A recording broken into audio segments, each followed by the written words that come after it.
Horizon. Capítulo 1. La historia más grande jamás contada. En el principio, hace casi 14.000 millones de años, todo el espacio, toda la materia y toda la energía del universo conocido estaban contenidos en un volumen menor a una billonésima parte del punto con el que termina esta oración. La temperatura era tan elevada que las fuerzas de la naturaleza que conjuntamente describen el universo estaban unificadas. Aunque no se sabe cómo surgió, este minúsculo universo solo podía expandirse rápidamente, en lo que hoy llamamos el Big Bang. La teoría general de la relatividad de Einstein, presentada en 1916, nos proporciona nuestra comprensión moderna de la gravedad, en la que la presencia de materia y energía curva el tejido del espacio y el tiempo que las rodea. En la década de 1920 se descubriría la mecánica cuántica, que proporcionaría nuestra explicación moderna sobre todo lo pequeño, moléculas, átomos y partículas subatómicas. Sin embargo, estas dos visiones de la naturaleza son formalmente incompatibles entre sí, lo que desató una carrera entre físicos para combinar la mecánica cuántica, es decir, la teoría de lo pequeño, con la teoría general de la relatividad, la teoría de lo grande, en una sola teoría de gravedad cuántica coherente. Aunque todavía no hemos llegado a la meta, sabemos exactamente dónde se encuentran los mayores obstáculos. Uno de ellos está en la era de Planck del universo temprano. Se trata del intervalo de tiempo de t igual 0 segundos hasta t igual a 10 a la menos 43 segundos, es decir, una 10 millonésima, billonésima, billonésima, billonésima de segundo, después del comienzo, y antes de que el universo creciera hasta los 10 a la menos 35 metros, es decir, una 100.000 millonésima, billonésima, billonésima de 1 metro de ancho. El físico alemán Max Planck, de quien recibió su nombre esta inimaginablemente pequeña magnitud, introdujo la idea de la energía cuantizada en 1900 y es generalmente reconocido como el padre de la mecánica cuántica. El choque entre gravedad y mecánica cuántica no representa problemas prácticos para el universo contemporáneo. Los astrofísicos aplican los principios y herramientas de la relatividad general y la mecánica cuántica a muy diferentes tipos de problemas.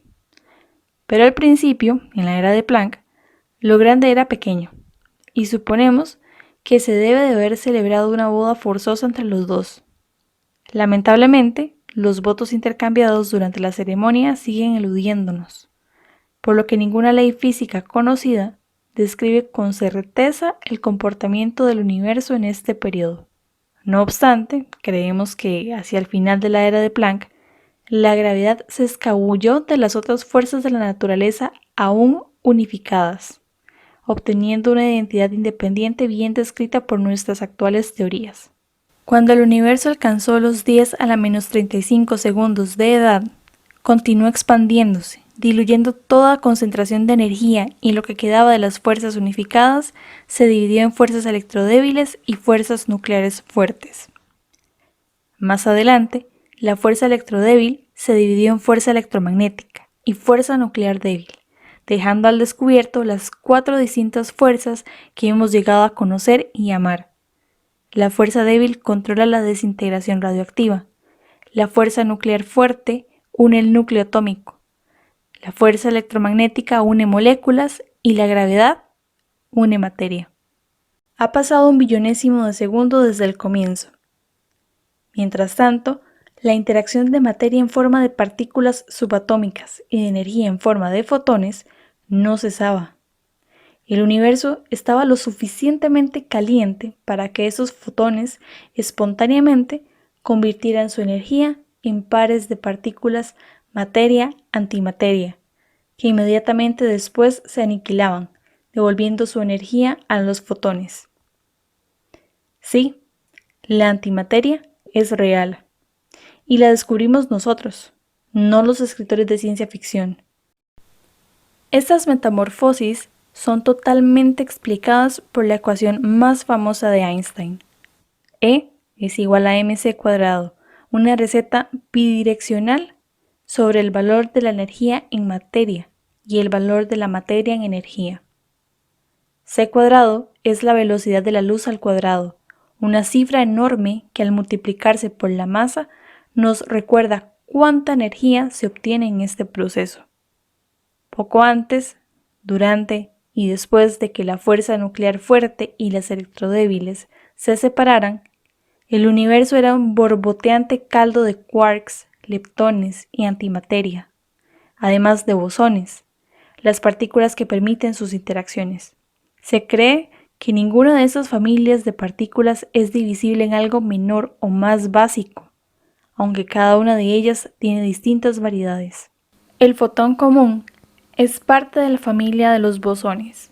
Los leptones, más conocidos para quienes no son físicos, son los electrones y quizá los neutrinos. Los quarks más conocidos son, bueno, en realidad no hay quarks conocidos. Cada una de sus 6 subespecies recibió un nombre abstracto que no tiene ningún propósito filológico, filosófico o pedagógico, excepto distinguirlas de las otras: arriba, abajo, extraño, encanto, cima y fondo. Por cierto, los bosones reciben su nombre del científico indio Satyendra Nath Bose.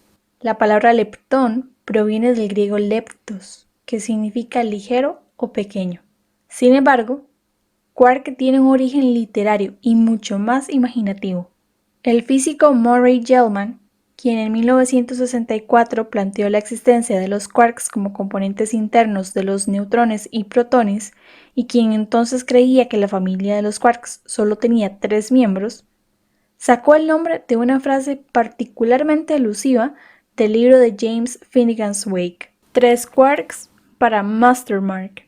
Algo que los quarks sí tienen a su favor es que todos sus nombres son sencillos, algo que químicos, biólogos y especialmente geólogos parecen incapaces de lograr al nombrar sus propias cosas.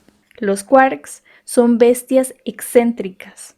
A diferencia de los protones, cada uno con carga eléctrica de 1 positivo o de los electrones con carga eléctrica de 1 negativo, los quarks tienen cargas fraccionarias que vienen en tercios. Y nunca encontrarás a un quark solo. Siempre estará aferrándose a otros quarks cercanos. De hecho, la fuerza que mantiene juntos a 2 o más de ellos en realidad se vuelve más fuerte cuanto más los separas, como si estuvieran unidos por un tipo de liga elástica subnuclear. Si separas los quarks lo suficiente, la liga elástica se rompe, y de acuerdo con E es igual a m por c al cuadrado, la energía almacenada crea un quark en cada extremo, dejándote igual que al principio. Durante la era quark-leptón, el universo era lo suficientemente denso como para que la separación promedio entre quarks libres rivalizara con la separación entre quarks unidos entre sí. Bajo esas condiciones, la lealtad entre quarks contiguos no podía establecerse sin ambigüedades y se movían libremente entre ellos mismos, a pesar de estar unidos entre sí. El descubrimiento de este estado de la materia, un tipo de caldero de quarks, fue expuesto por primera vez en 2002 por un equipo de físicos del Laboratorio Nacional de Brookhaven en Long Island, Nueva York.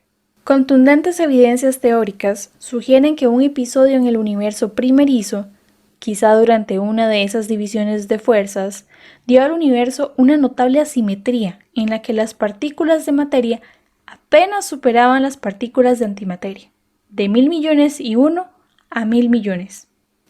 Esa pequeña diferencia en población apenas sería percibida por nadie en medio de la constante creación, aniquilación y recreación de quarks y antiquarks, electrones y antielectrones, mejor conocidos como positrones, y neutrinos y antineutrinos. El tercero en discordia tenía montones de oportunidades de encontrar con quién aniquilarse, y así hicieron los demás. Pero no por mucho más tiempo.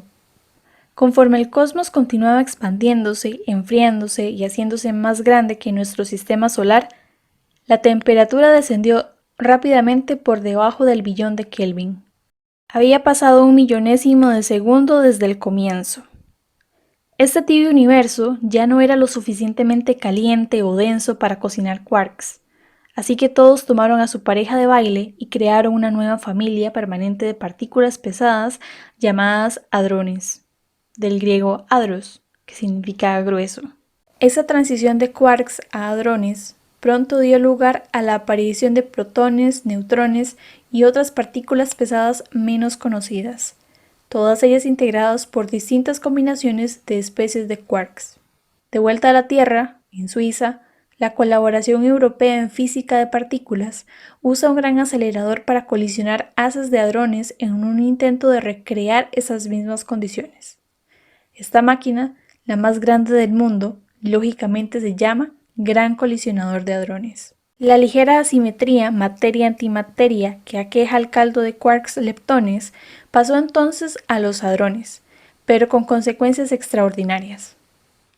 Conforme el universo continuaba enfriándose, la cantidad de energía disponible para crear espontáneamente partículas básicas descendió. Durante la era hadrónica, los fotones ambientales ya no podían seguir la ecuación E es igual a m por c al cuadrado para producir pares de quarks-antiquarks. No solo eso, los fotones que emergieron de todas las aniquilaciones restantes perdieron energía a causa de la constante expansión del universo, cayendo por debajo del umbral requerido para crear pares de hadrones-antihadrones. Por cada 1.000 millones de aniquilaciones, que dejaban 1.000 millones de fotones en su estela, sobrevivía un solo hadrón. Estos solitarios fueron quienes más se divertían sirviendo como fuente de energía fundamental para crear galaxias, estrellas, planetas y petunias. Sin el equilibrio de 1.000 millones y 1 a 1.000 millones entre materia y antimateria, todas las masas del universo se habrían autoaniquilado, dejando atrás un cosmos hecho de fotones y nada más, el escenario definitivo de hágase la luz. Ahora ha pasado un segundo de tiempo. El universo ha crecido unos cuantos años luz a lo ancho, más o menos la distancia del Sol a las estrellas vecinas más cercanas. A 1.000 millones de grados sigue haciendo mucho calor, y aún se pueden cocinar electrones, que junto con sus contrapartes positrones siguen apareciendo y desapareciendo. Pero en el universo en continua expansión y en continuo enfriamiento, sus días, sus segundos en realidad, están contados. Lo que les ocurrió a los quarks y a los hadrones, les ocurrió también a los electrones. Al final, solo 1 en 1.000 millones de electrones sobrevive. El resto se aniquila con positrones, sus cómplices antimateria, en un mar de fotones. Justo ahora, un electrón por cada protón se congela en vida. Mientras el cosmos continúa enfriándose, los protones se fusionan con protones, así como con neutrones, formando núcleos atómicos e incubando un universo en el que el 90% de estos núcleos son hidrógeno y el 10% son helio, junto con pequeñas cantidades de deuterio, tritio y litio. Ahora han pasado 2 minutos desde el comienzo. Durante otros 380.000 años no ocurrirá mucho más con nuestro caldo de partículas. A lo largo de estos milenios, la temperatura se mantiene lo suficientemente caliente para que los electrones se muevan libremente entre los fotones, golpeándolos de aquí para allá mientras interactúan con ellos. Pero esta libertad llega a un abrupto final cuando la temperatura del universo cae por debajo de 3.000 Kelvin y todos los electrones libres se unen a núcleos. El matrimonio deja atrás de sí una luz visible que lo baña todo, marcando para siempre el cielo con un registro de dónde se encontraba toda la materia en ese momento, y completando la formación de partículas y átomos en el universo primigenio. Durante los primeros 1.000 millones de años, el universo continuó expandiéndose y enfriándose, mientras la materia gravitaba hacia las masivas concentraciones que llamamos galaxias. Se formaron casi 100.000 millones de ellas, cada una conteniendo cientos de miles de millones de estrellas, cuyos núcleos sufren fusiones termonucleares. Esas estrellas, con más de 10 veces la masa del Sol, alcanzan suficiente presión y temperatura dentro de sus núcleos para producir docenas de elementos más pesados que el hidrógeno, incluyendo aquellos que componen los planetas y la vida que pueda desarrollarse en ellos. Estos elementos serían increíblemente inútiles de quedarse donde se habían formado. Pero las estrellas de gran masa explotaron de manera fortuita, esparciendo sus entrañas ricas en químicos por toda la galaxia. Tras 7 u 8 mil millones de años de enriquecerse, en una parte cualquiera del universo, los alrededores del supercúmulo de Virgo, en una galaxia cualquiera, la Vía Láctea, en una región cualquiera, el brazo de Orión, nació una estrella cualquiera, nuestro Sol. La nube de gas de la que se formó el Sol contenía una cantidad suficiente de elementos pesados para unir y engendrar un complejo inventario de objetos orbitantes que incluyen varios planetas rocosos y gaseosos, cientos de miles de asteroides y miles de millones de cometas. Durante los primeros varios cientos de millones de años, grandes cantidades de restos de caprichosas órbitas se acumularían hasta formar cuerpos más grandes. Esto ocurrió en impactos de alta velocidad y alta energía, que dejaron fundidas las superficies de los planetas, previniendo la formación de moléculas complejas. Conforme quedaba menos y menos materia acumulable en el sistema solar, las superficies de los planetas comenzaron a enfriarse. Ese al que llamamos Tierra se formó en un tipo de zona de habitabilidad alrededor del Sol, donde los océanos permanecen en gran parte en forma líquida. Si la Tierra hubiera estado mucho más cerca del Sol, los océanos se habrían evaporado. Si la Tierra hubiera estado mucho más lejos, los océanos se habrían congelado.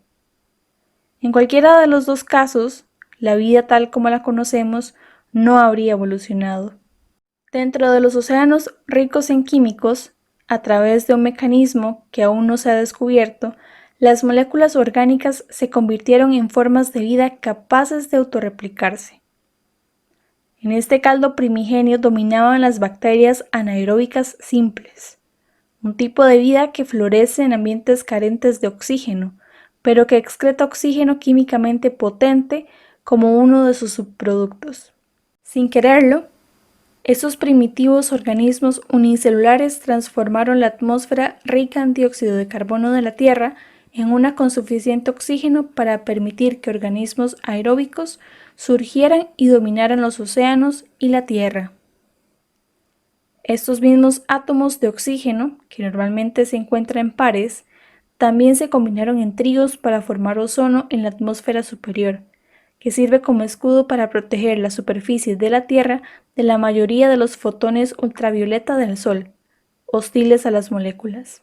Debemos la extraordinaria diversidad de la vida en la Tierra, y suponemos también que en otras partes del universo, a la abundancia cósmica de carbono y el incontable número de moléculas simples y complejas que lo contienen. No hay duda al respecto, existen más variedades de moléculas a base de carbono que todas las moléculas de otros tipos combinadas. Pero la vida es frágil. Los encuentros ocasionales de la Tierra con grandes e impredecibles cometas y asteroides, ante sucesos comunes, causan esporádicos estragos en nuestro ecosistema.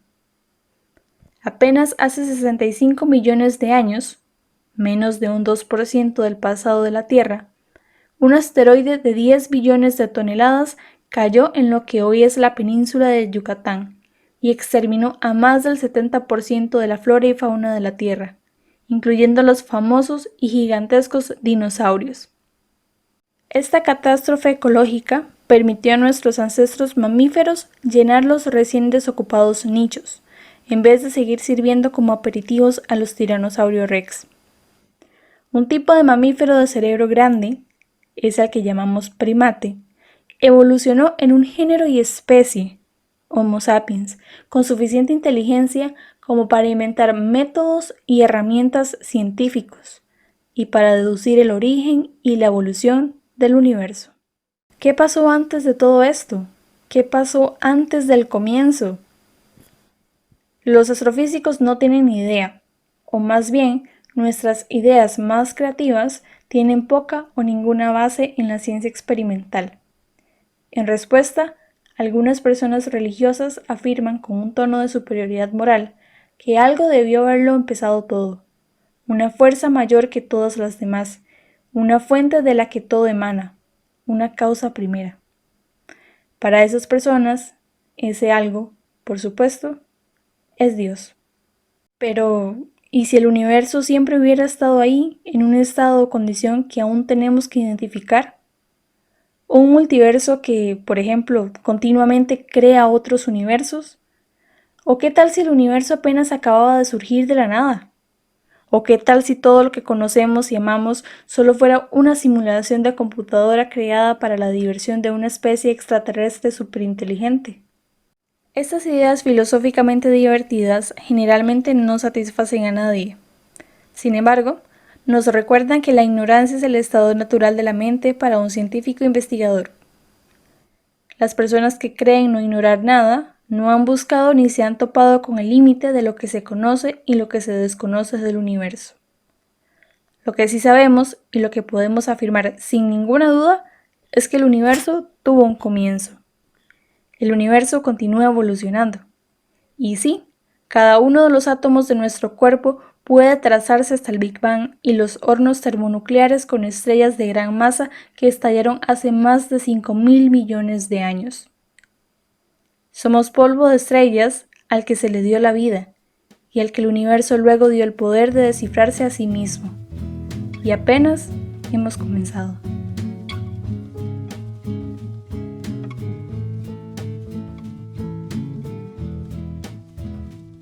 Acabas de escuchar de Neil deGrasse Tyson, Astrofísica para gente en apuros. Capítulo 1. La historia más grande jamás contada.